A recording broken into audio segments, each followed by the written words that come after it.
Fantasy football trades, it is time to make moves that can win your fantasy league. Now, whether you are struggling with a losing record and need to make big moves, or in the mix but need to make a little upgrade here and there to make sure that you stay on track, or you are sailing to the fantasy playoffs and you're looking to build depth for the playoffs, this is the video for you. It has a little bit of everything for every fantasy manager. Let's go ahead and dive right in. It is tough sledding in these fantasy streets when it comes to running backs. I was updating my weekly rankings, and it is fun to update the running back rankings for the top 15. You're debating, like, oh, should I have James Cook or Josh Jacobs higher? Those are fun debates here. But then when you get actually outside of the top 15, it becomes a nightmare trying to figure out who we can rely on to actually give us a solid floor and not destroy our fantasy lineups. And one of the guys who hovers around that cutoff and can provide us consistent, reliable usage as an RB2 is Jaylen Warren. Now, this is a move that I prefer for fantasy managers of teams that are hovering around 500 and just need to hang on and need a cheap running back that they can rely on. Jaylen Warren has been a good buy in general for a while now because he has been consistently undervalued throughout the entire season. I like to make the comparison when it comes to Jaylen Warren as the RB2 that was always sitting behind Najee Harris. Remember when fantasy managers were furious about David Montgomery's usage in Chicago and thought that he should be benched or traded so that the Bears could unleash Khalil Herbert? And then it turns out that Monty was just that dude and always the superior back, and Herbert failed when Monty was gone.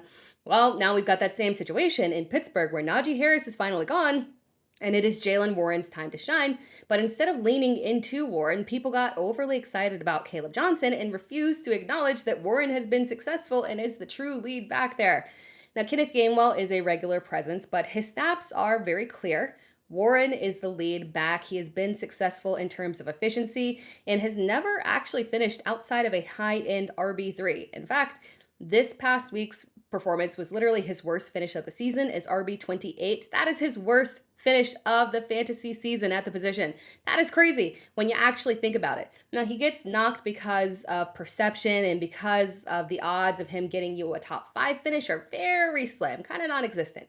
It's because Kenneth Gainwell's presence is just enough to keep him outside of finishing in one of those top finishes, which is very clear because the one week that a Pittsburgh back finished inside the top 5 was the week that Warren was out, and Gainwell got 19 carries. Still, while Warren cannot get you that massive fantasy performance, he is still a very stable RB2 who can give you borderline RB1 upside on a week-to-week basis in good matchups. And he is an even better buy low candidate now coming off of his week 8 performance. There was nothing wrong with that game. He had 13 carries for 62 yards, a 4.77 yards per carry, very respectable, but it did yield single-digit fantasy points and potentially frustrated some fantasy managers who might feel that his performance is underwhelming, and that week 7 performance where he had over 100 yards against Cincinnati was just matchup-based rather than being reflective of the running back that he truly is.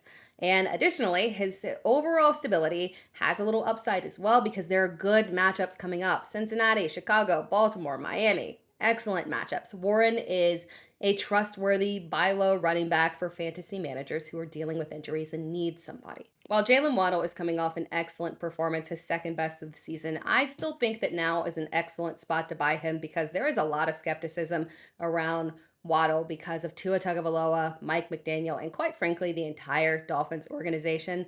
But I think we need to take a step back here. Take a moment and realize that Jaylen Waddle is him, okay? Do not let the years of running second to Tyreek Hill fool you. Waddle was tracking to be one of the premier young receivers in the NFL after his rookie season where he had over 100 receptions and 1,000 yards with Tua Tagovailoa. He's more than capable of being a true wide receiver 1.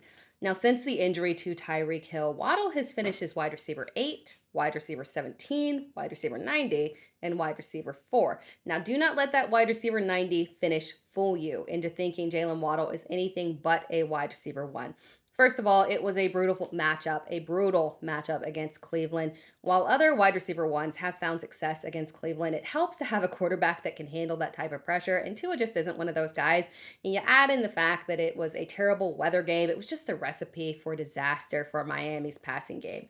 In better matchups, in better weather, Waddle is clearly the wide receiver 1 for the Dolphins. Now, I fully understand the fear of the Dolphins' volatility in terms of Tua potentially being benched and Mike McDaniel potentially being fired. But I offer you one caveat. Miami's early season schedule was a bit tilted.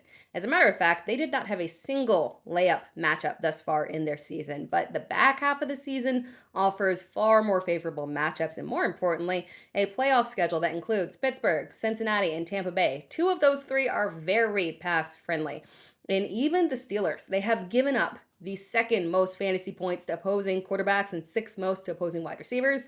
The Bengals, I don't think we even have to give numbers on that one. We all know what it is. And then Tampa Bay is 18th to opposing receivers, but we do have to remember that their quality of quarterbacks played is a little subpar, and the wide receiver ones in general have no problem having strong performances against them. So Waddle could literally be a league-winning asset that you can buy still fairly cheap because of the skepticism around the Dolphins team as a whole. This is a great move for any fantasy team. I was hoping that we would get an update regarding Chris Godwin's timeline before making this video because the Bucs have been at least very diligent in telling us very early in the week if Bucky Irving and Chris Godwin aren't going to play. I will give them a slight credit for that, even though they get big negative points for literally giving us no long-term timelines here.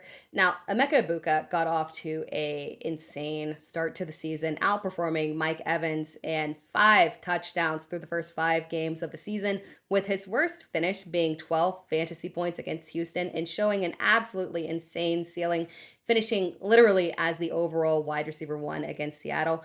He is a big play nightmare for defense. He was absolutely feasting. It is tough to buy low on a player who started off his rookie season as hot as Emeka Egbuka did, but this is about as low as his value is going to get. So if you're going to buy, it's right now. He has clearly been playing through an injury, and while the targets show that he has still been the wide receiver 1 with 21 targets over the past 2 weeks, the production has been underwhelming. Of those 21 targets, he has caught only 7 of them for under 100 yards, and it has been 3 weeks since we last saw a touchdown. The problem is I think we are seeing the volatility that comes with being a big play receiver. Now, to be fair, he did get injured in one of those games, so it's really only a 2-game issue here. And it's very clear that the 2-game issue is less about him and his injury and more about Baker Mayfield stumbling big time. And Mayfield's struggles help lower the price tag here. Now, we have seen the clear arrival of Tej Johnson as well, who has stepped into the wide receiver 2 role, has looked fantastic, and that also helps take a little bit of that high-end pricing off Emeka Egbuka. But the big reason that it is time to buy Emeka right now is because he is on a bye. And it's possible that his recent lack of production has left fantasy managers in a tough spot. If the manager in your league holding him has a losing record and has to win right now, this could be your chance to go in, buy him, reap the benefits once he returns and he is even more healthy. Because of the bye week, this is a move for fantasy managers that are on track for the playoffs or close to it. This is a move that I've talked about on a lot of shows, particularly my 5 moves to make weekly video that I do with Fantasy Pros. And I gotta tell you, the people really don't like it when you suggest buying Derrick Henry. I don't know why, but apparently he evokes a lot of feelings here. Now, I get it. It's easy to look at Derrick Henry's overall season performances and say that it's signs of age, but I truly don't think that's the issue. Henry's volatility in performance is very much so based in the overall offensive performance for Baltimore. Derrick Henry is still Derrick Henry. There are no concerns that he is subtly declining due to age. And in the majority of his matchups this season, his yards per carry have been perfectly fine. We know that there is one clear issue with rostering Derrick Henry, and that has always been the case. His role becomes minimized when Baltimore is playing from behind. Unfortunately, as their record shows, they have been playing from behind a lot this season, which puts Henry into a position to struggle. We also need to recognize that his worst performances did come in matchups against defenses like Cleveland and Kansas City. Those are simply tough run defenses. So when you combine a struggling defense that forces Baltimore to chase points with poor ground matchups, of course, it is a bad look for Derrick Henry. But as we saw this week against Chicago, better days are ahead. Baltimore's offense is not defunct, and even with Tyler Huntley at quarterback, they looked far better than they had in previous weeks. Supposedly, Lamar Jackson is in line to play this week. He said so himself, so I guess we have to believe him. As long as Baltimore can stay close in matchups, Derrick Henry's production is not an issue. Competitive or blowout games in favor of the Ravens is the key to King Henry. Now, the road ahead That is the key. It is promising. We've got Miami, run friendly. Minnesota, run friendly. A tough game against Cleveland. We'll just have to suck that one up. Then a questionable Jets defense. Then Cincinnati. Yay. Pittsburgh. Yay. Cincinnati again. Yay.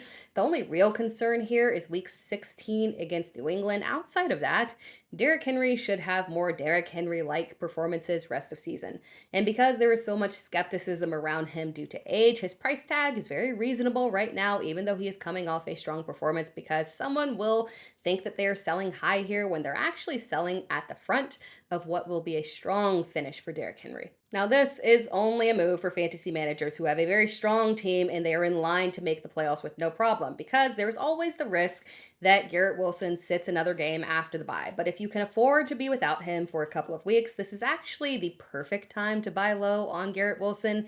It is a high risk move, but it could pay off big time. Now, obviously, the risk is not Garrett Wilson. It is the team and the quarterback situation. Justin Fields put on a performance that is good enough to keep his job. I trust it. But do I trust the Jets organization and Woody Johnson after his comments? No, absolutely not. So technically speaking, there is still likely a quarterback controversy as the season progresses. The Jets are also a popular team for potential trades, and if they move players on offense or defense, that could affect the overall team dynamic. But here's the key. We should not care who is at quarterback when it comes to Garrett Wilson. It doesn't matter. He is Garrett Wilson, and there is zero competition for targets from any other receiver. He is the clear target hog in this offense. Yes, his floor can be a little low in tough matchups. We saw that against Denver and Buffalo, but that's the case for any top 20 receiver. And outside of those two games, he has finished as a top 12 receiver in PPR. Translation, as long as the matchup isn't awful, Garrett Wilson remains somebody that you can trust. We'll keep this one short and sweet. I am chronically online and I do a lot of shows and I read a lot of comments from fantasy managers, and I have seen more panic about Jake Ferguson than I expected to see. I get it.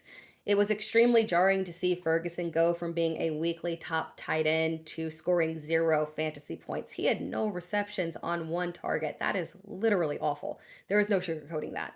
And it is very easy to mistake that downturn in production to that being the new norm with CeeDee Lamb back, especially because we have also seen a clear reduction in production for George Pickens. Where some people panicked was seeing targets to other tight ends, particularly Luke Schoonmaker. One of those was even a red zone target that got called back due to a penalty, which made things look even worse. Conceptually, I understand the panic, but this was likely just a weird game, a weird matchup maybe. They're not shifting to new tight ends. Schoonmaker has been with the Cowboys for 3 years now. He is not a threat in any way, shape, or form to Jake Ferguson.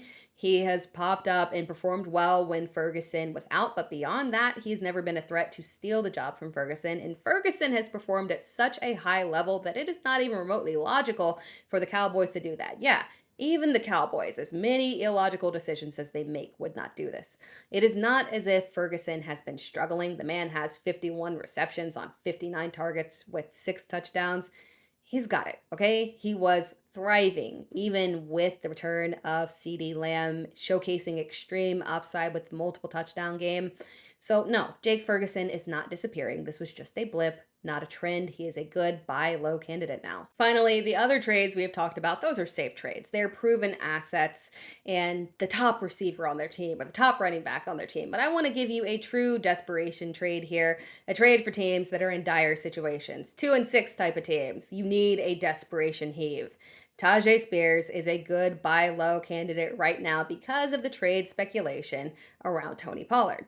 If Tyjae Spears is the Titans' RB1, because of his receiving upside, he would be a solid RB2 with weekly RB1 upside.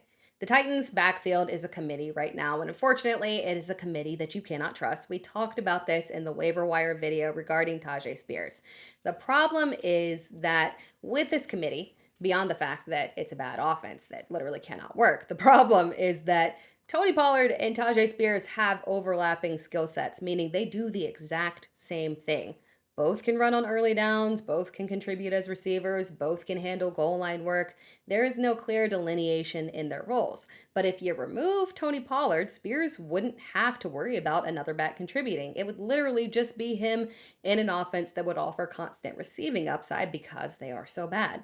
Now, trade speculation is just speculation, but it becomes more concrete when said team actually starts trading away other assets, and that's exactly what the Titans did this week. So when NFL insiders start giving you a list of players that are on the table for the team, you know it's real because you've seen the evidence.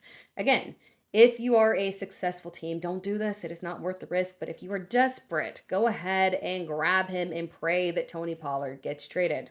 Thank you so much for tuning in. If you enjoyed this video, be sure to like the video and subscribe to my channel. You can also find me across all social media platforms at It's Terra Time, so make sure that you're tuned in because I am bringing you more fantasy football advice all season long. Now, usually I talk about trades on the weekly live show, but I'm switching things up this week and decided to give you a dedicated video just to trade candidates. We will talk rankings and live Q&A on my live show tonight, Wednesday at 8 p.m. EST. And remember, subscribe. Every week I've got you covered with top waiver wire ads, live shows with Q&A where you can ask me any question that you have, and so much more.